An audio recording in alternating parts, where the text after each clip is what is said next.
Hey everybody, it's Ripley back again. Oh goodness, have I got it in store for you guys today. Hope you're all having a good day.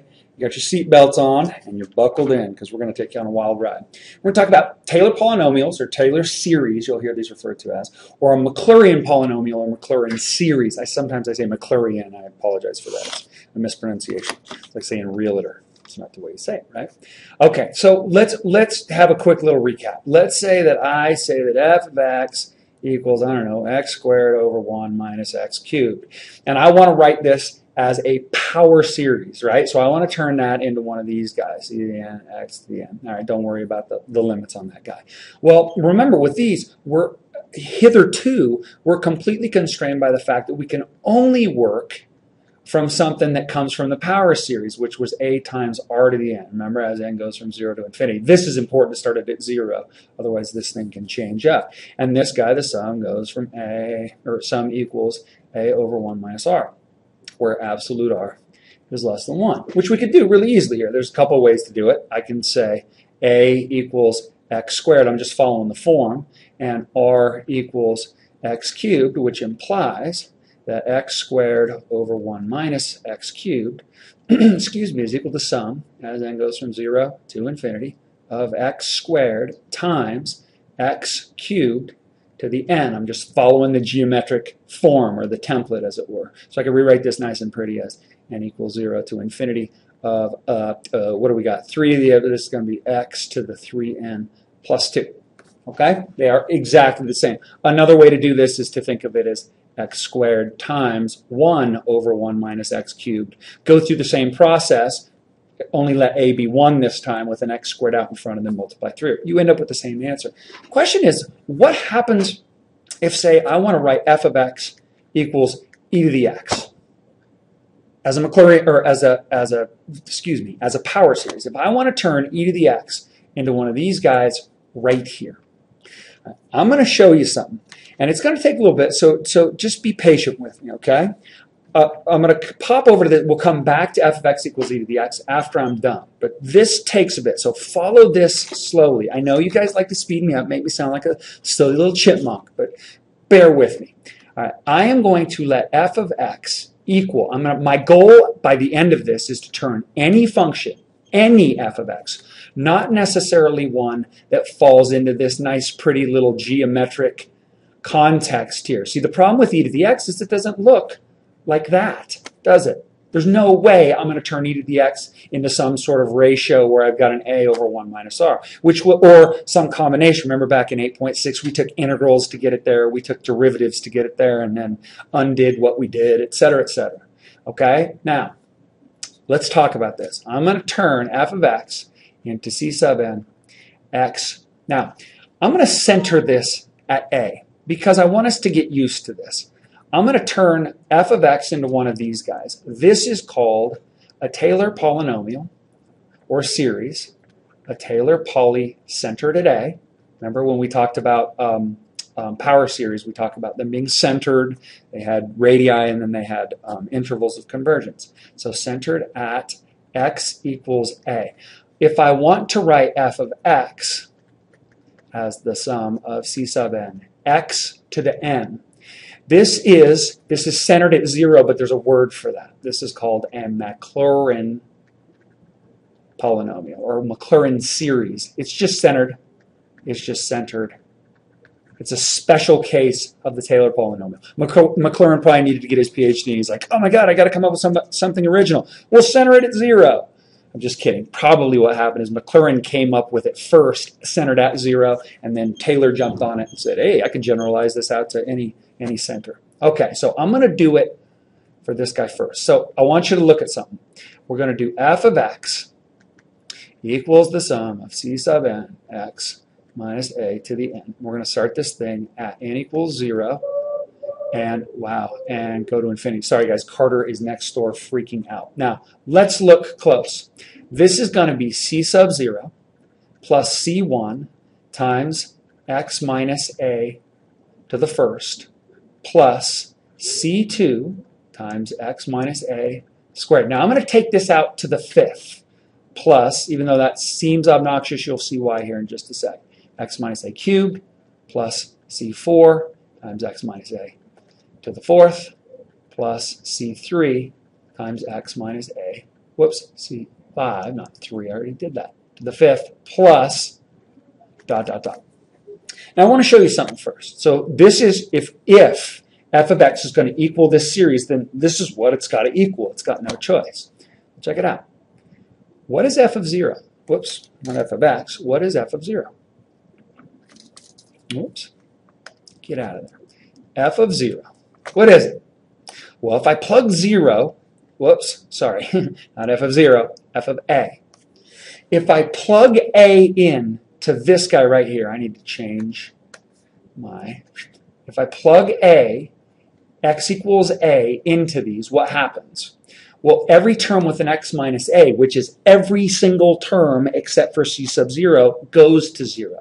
So I know that f of a is always going to equal c naught. And guess what? I now, for free, no charge, I get to plug c sub 0 in. I get to plug f of a in for c sub 0. I have built the first term of my of my Taylor polynomial. Now watch this. Let's look at f prime of x. Well, f prime of x, look close. C sub 0 goes away, right? I get 1 times c sub 1 times x minus a to the 0, which we know that just becomes 1, right?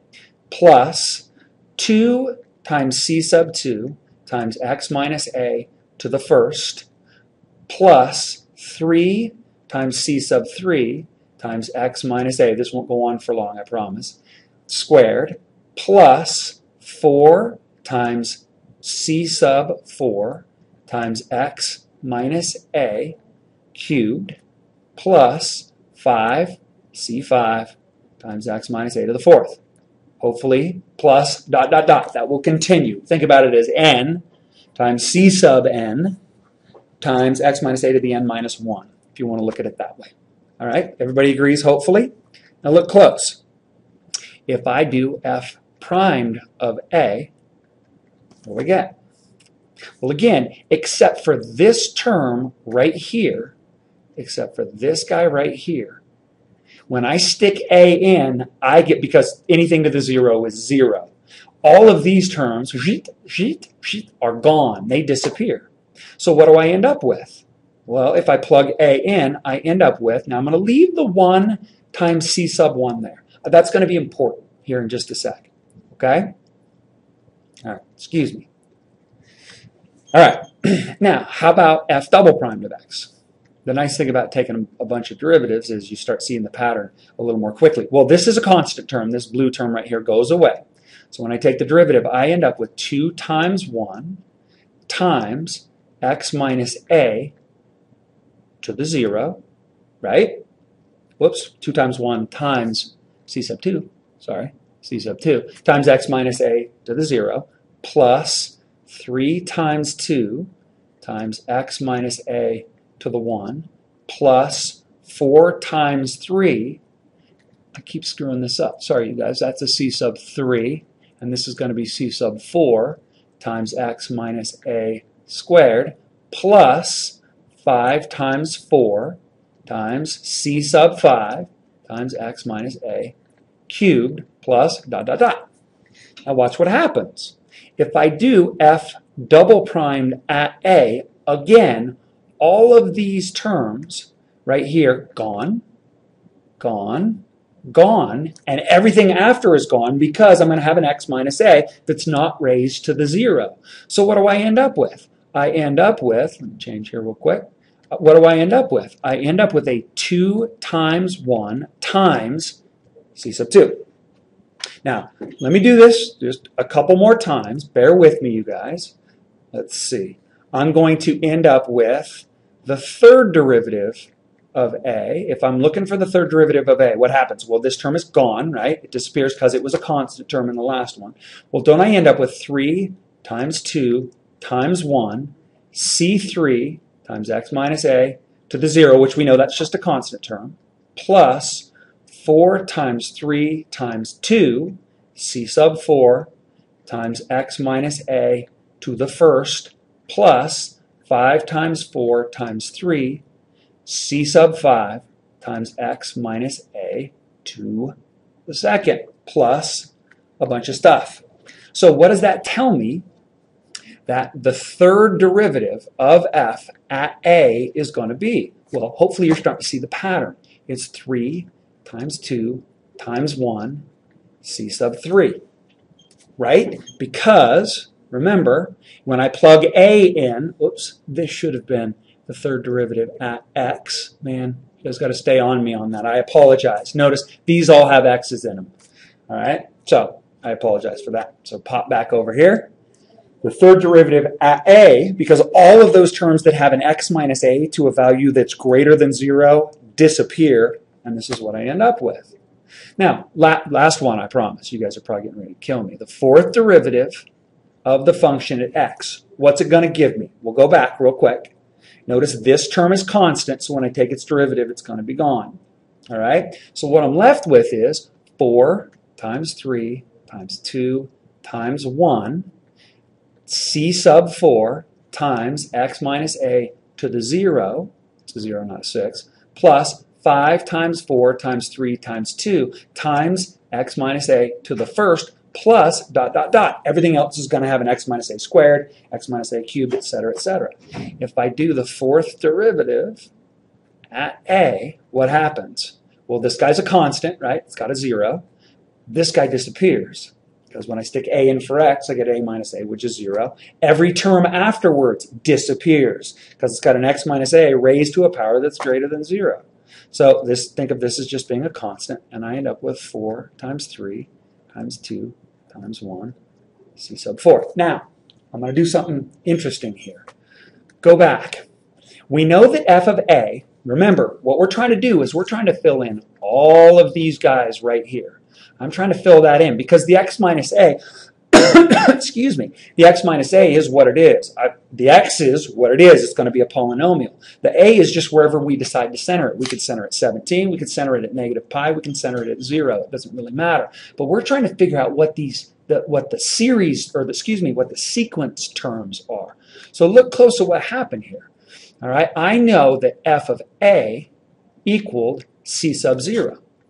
I knew that f primed of a equaled c sub 1 times 1, or I could look at c sub 1 equals f primed of a divided by 1.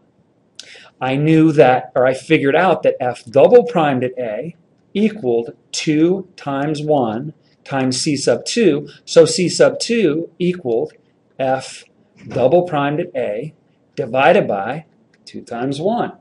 If I continue, what was c sub 3? Well, c sub 3 was just the third derivative of the function evaluated at a divided by 3 times 2 times 1. What was c sub 4? Well, look, I can divide it. Look, it's the fourth derivative of the function evaluated at a divided by 4 times 3 times 2 times 1. So can you see that if I want to turn any function into a power series, I can rewrite the sequence part, the c sub n. Wouldn't c sub n simply be fn, the nth derivative, evaluated at a, divided by n factorial?